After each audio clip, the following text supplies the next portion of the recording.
This is review number 1 for the Unit 9 test. I'm going to look at numbers 1 through 4 in this video. In number 1, we're given 200 students from several schools went on a trip. For lunch, some of them had pizza, some had hamburger, and some had tacos. Use the table to find the probability that a randomly chosen student on the trip was either from PHS, Pioneer High School, or had tacos for lunch. This keyword here, or, is a big tip-off. When you see that or, we're talking about or, the or conditional probability, which means we have to use that formula for probability of, I'm going to use P for PHS or T for tacos. When we're doing this probability, we have to find each individual probability. First just for being at Pioneer, then for eating tacos, and then we have to subtract the probability for you having both probability and Pioneer and tacos. Now the first probability that we're finding is probability of PHS, or Pioneer High School. So we're looking at our table going left to right. There's Pioneer High School, left to right. Those are the three that we're working with. So we want to total these up. Now 20 plus 13 is 33. That's 13. That's 33 plus that's 70. 76 over. Now the one thing they didn't give us in the table is we didn't have a total bar. Now what we're going to do is let's total these all up. This already was 76. Cal High, 16 plus 19 plus 18 is 53. And then Whittier, 22 plus 16 plus 33, that's 71. Make sure I did my math right. Yeah. Now the total for all three of these, here's my calculator, 71 plus 53 plus 76 equals 200. So we have exactly 200 total there on this trip. So our probability for Pioneer is 76 out of 200. Now as you go through each probability, if it's tough to see which one you're working with, I have my trusty highlighter, my Seahawk blue highlighter. I'm going to look at Pioneer. There's my total for Pioneer. Now, that's the first one. Again, there's that 76. Now for the tacos, this time I'm going to use orange. Now going down this direction. Now I haven't gotten my total for the tacos yet. If I add these three up, I'm going to get, that's 51, 94 total. So the tacos, 94 out of 200 students had tacos. Now for the overlap. This is where we're looking for which students had both tacos and went to Pioneer. And that's why I highlighted these two. If you look at the highlighting, you're looking for where the highlighting match overlaps each other, where the orange meets the blue, which is this 43. That's what we're subtracting. So now it's 76 plus 94. Calculator, numbers. I get 170 over 200 minus 43, which is 127 over 200. Then I'm going to take that 127, I'm going to divide by 200, because I eventually want to get a percentage in here.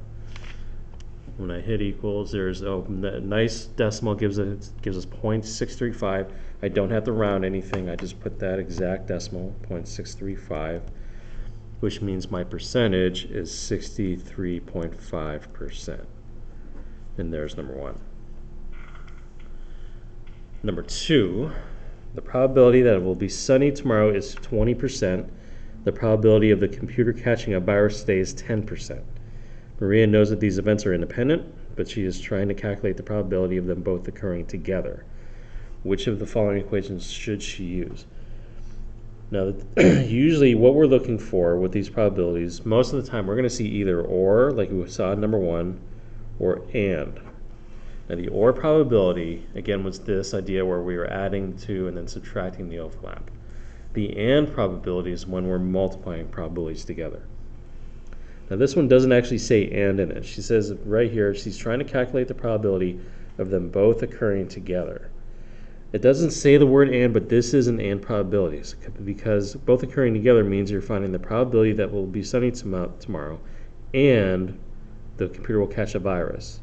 So since that's this kind of probability, it's the one where we're multiplying. And the only choice here with multiplication is choice B, where it's probability of being sunny times the probability of catching the virus.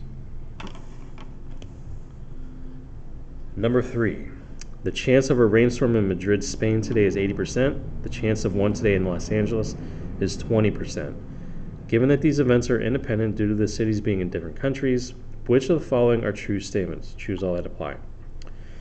Part A, today the chance of rainstorms in both Madrid and Los Angeles is 100%. So there's our keyword and, which means, again, we're taking our two probabilities, the 80% for Madrid, 20% for Los Angeles, and multiplying them. So I'm going to take 80%, I'm going to change it to 0.8 for the decimal, 20% becomes 0.2, I'm going to multiply those two together, and that comes out to be 0.16, which is 16%, which is obviously not 100%. So that A is not one of our choose all that apply answers. B, today the chance of rainstorms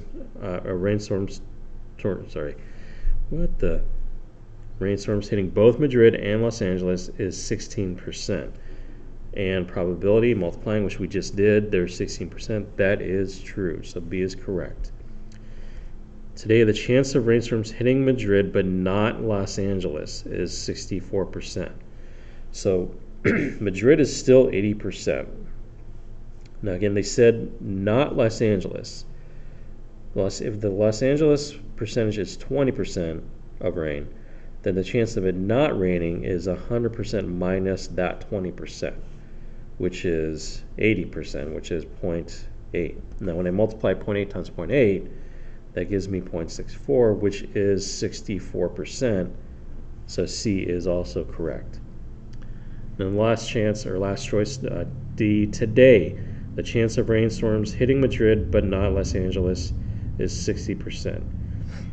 That's the one we just figured out. It was 64%, which means our answers are B and C.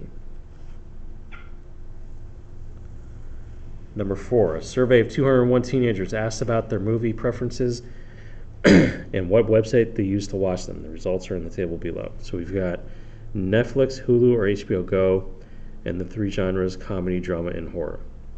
Given that a student who uses Netflix is chosen at random, what is the probability that he or she prefers horror movies?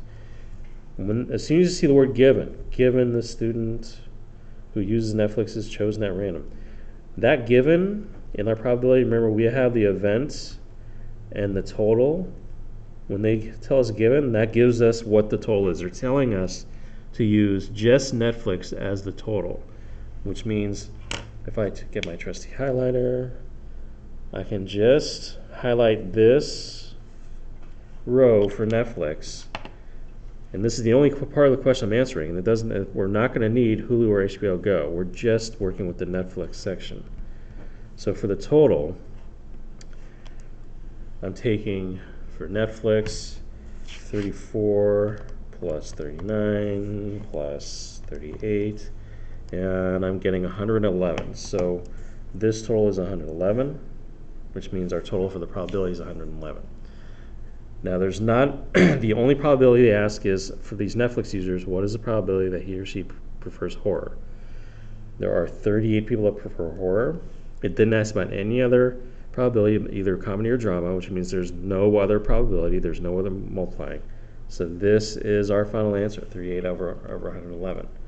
So now I go over here, 38 divided by 111, and I get this long decimal point, 342, etc., etc., etc. What I'm going to do is I'm going to round this to the 3 places, so I'm going to leave it as 0.342. That 2 doesn't go up because of the 3 next to it. Since that's below 5, this 2 stays where it is. So this is 0.342, which gives us 34.2% as our answer.